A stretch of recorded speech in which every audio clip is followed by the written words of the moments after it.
ये यहाँ क्या कर रही है? मेरा पीछा? पर क्यों? चाहती क्या है ये? वो डिनर के वक्त मन ही मन सोच रहा था। यहाँ होटल के बाहर नव्या ने भी विंडो के अंदर अविनाश का चेहरा देख लिया था, लेकिन उसने भी अविनाश से अपना ध्यान तुरंत हटा लिया।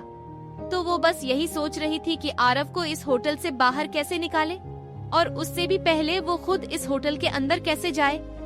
तभी उसका ध्यान सामने लगे हुए बोर्ड पर गया, जिस पर लिखा हुआ था, we are hiring waiter and waitresses. ये पढ़कर नव्या ने सोच लिया कि उसको क्या करना है। वो तुरंत तेजी से अंदर गई और अंदर जाकर उसने होटल स्टाफ से कहा, मेरे पास यहाँ का मेंबरशिप कार्ड नहीं है, क्योंकि मैं यहाँ वेट्रेस की जॉब के लिए अप्लाई करने के लिए आई हूँ। नव्या ने एक्साइटमेंट से कहा। ये सुनकर रिसेप्शनिस्ट हैरान रह गई। नव्या को देखकर उसे लग नहीं रहा था कि वो वेट्रेस बनना चाहती होगी। उसने असिस्टेंट मैनेजर को बुलाया, जिसने आते ही नव्या को सर से पैर तक ध्यान से देखा। आर यू श्योर तुम ये जॉब करना चाहती हो? यस सर, मुझे इस जॉब की बहुत जरूरत है, नव्या ने कहा। पर तुम्हें देखकर नहीं लगता, असिस्टेंट मैनेजर ने कहा। नव्या दिखने में इतनी सुंदर, स्मार्ट और एलिगेंट थी कि किसी का भी इस बात भरोसा कर पाना मुश्किल होता। मैंने पहले भी ये काम किया है, कहकर नव्या ने एक झूठी कहानी मैनेजर को सुना दी। वो बस किसी तरह से होटल के अंदर जाना चाहती थी। बात करने पर मैनेजर को नव्या बहुत हार्ड वर्किंग और डेडिकेटेड लगी। ठीक है, तुम कल से आ सकती हो। ये सुनकर इतनी खुश थी कि वो चाहकर भी अपनी एक्साइटमेंट छुपा नहीं पा रही थी। Thank you so much sir, क्या मैं आज इस होटल को अच्छे से देख सकती हूँ? मैं चाहती हूँ कि कल से मुझे यहाँ पर सब कुछ पता हो, ताकि मुझे काम करने में कोई प्रॉब्लम ना आए, नव्या ने कहा। मैनेजर ने आज तक किसी कैंडिडेट को वेटर बनने के लिए इतना एक्साइटेड नहीं देखा था। उसने तुरंत अपनी असिस्टेंट रितिका को बुलाया। रितिका, नव्या को हमारा होटल दिखा दो। रितिका और नव्या ने एक दूसरे को मुस्कुराकर देखा। दोनों वहाँ से होटल घूमने के लिए निकलने ही वाले थे कि तभी पीछे से मैनेजर ने आवाज लगाई, नव्या ध्यान रहे, 5th फ्लोर पर हमारे बहुत खास गेस्ट हैं। एक बहुत रिच और पावरफुल फैमिली है, उन्हें किसी तरह का डिस्टर्बेंस नहीं होना चाहिए। नव्या ने हाँ में सर हिलाया और उसके बाद रितिका के साथ निकल गई। उसे तो बस किसी तरह से आरव तक पहुंचना था। रितिका नव्या को होटल का हर एक कोना दिखा रही थी, लेकिन उससे पहले नव्या ने भी रितिका की तरह होटल की यूनिफॉर्म पहन ली थी।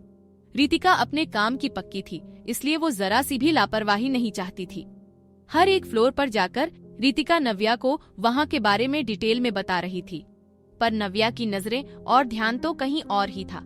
उसे खोया हुआ देखकर रितिका ने पूछ ही लिया, Navya, are you alright? Nothing, I just wanted to ask कि सर्वेलेंस रूम कहाँ है? नव्या ने सीधे मुद्दे की बात की। ये सुनकर रितिका को अजीब लगा। क्यों? तुम सर्वेलेंस रूम क्यों जाना चाहती हो? बस ऐसे ही, होटल का हार्ट तो सर्वेलेंस रूम ही होता है ना। किसी भी तरह की इमरजेंसी में वहीं पर जाना पड़ता है, बस इसीलिए पूछा। रितिका ने मुस्कुराते हुए नव्या को सर्वेलेंस रूम का रास्ता भी बता दिया। थैंक यू, तुम मेरे लिए इतना सब कुछ कर रही हो, नव्या ने कहा। वी आर कॉलीग्स, ये तो मेरा काम है, रितिका ने कहा और फिर से नव्या को होटल दिखाने में बिजी हो गई। अब जब सर्वेलेंस रूम का पता चल गया था, तो नव्या होटल घूमकर अपना टाइम वेस्ट नहीं करना चाहती थी। उसने रितिका से वॉशरूम का बहाना किया और वहाँ से निकल गई। यहाँ अविनाश और उसकी फैमिली का डिनर पूरा हो चुका था। डिनर के बाद रतन और शीरीन घर निकल रहे थे। तुम भी हमारे साथ घर चलते, रतन ने कहा। डैड, मैंने कहा ना, एक इम्पोर्टेंट वीडियो कॉन्फ्रेंस है, मुझे यहीं से अटेंड करनी होगी। आप लोग निकल जाइए, मैं बाद में घर आ जाऊंगा, अविनाश ने कहा। जिसके बाद रतन और शीरीन वहाँ से निकल गए। अविनाश अपने ऑफिशियल गेटअप में आ चुका था, शर्ट, टाई और सामने लैपटॉप। यहाँ नव्या वॉशरूम का बहाना करके सर्वेलेंस रूम ढूंढने निकल तो गई थी, लेकिन अभी तक उसे सर्वेलेंस रूम मिला नहीं था। वो रितिका के बताए हुए फ्लोर पर घूम रही थी, लेकिन उसे समझ नहीं आ रहा था कि रितिका ने किस डायरेक्शन में जाने के लिए कहा था। तभी अचानक नव्या एक लिफ्ट के सामने आ गई और लिफ्ट का दरवाजा खुल गया।